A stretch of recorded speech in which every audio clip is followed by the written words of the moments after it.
Shalom, perkenalkan nama saya Yogi Septiano Nau, saya anak Parselong Memulu.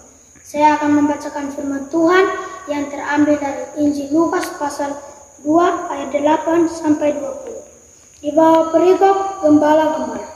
Di daerah itu ada gembala-gembala yang tinggal di padang menjaga kawanan ternak mereka pada waktu malam.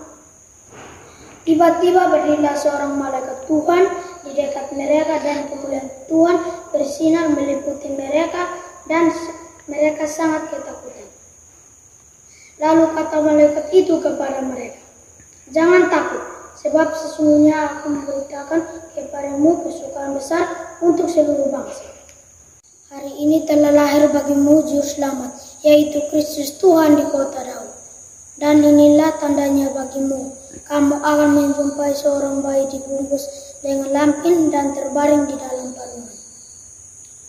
Dan tiba-tiba tampaklah bersama-sama dengan malaikat itu sejumlah besar bala tentara sorga yang memuji Allah, katanya, "Kemuliaan bagi Allah di tempat yang maha tinggi dan damai sejahtera di bumi di antara manusia yang berkenan kepadanya." Setelah malaikat-malaikat itu meninggalkan mereka dan kembali ke sorga, gembala-gembala itu berkata seorang kepada yang lain, "Marilah kita pergi ke Betlehem untuk melihat apa yang terjadi di sana, seperti yang diberitahukan Tuhan kepada kita." Lalu mereka cepat-cepat berangkat dan menjumpai Maria dan Yusuf dan bayi itu, yang sedang berbaring di dalam palungan. Dan ketika mereka melihatnya, mereka memberitahukan apa yang telah dikatakan kepada mereka tentang anak itu. Dan semua orang mendengarnya heran tentang apa yang dikatakan gembala-gembala itu kepada mereka.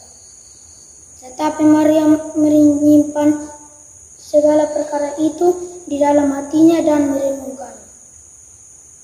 Maka kembalilah gembala-gembala itu sambil memuji dan memuliakan Allah, karena segala sesuatu yang mereka dengar dan mereka lihat, semuanya sesuai dengan apa yang telah dikatakan kepada mereka. Demikianlah pembacaan firman Tuhan. Shalom.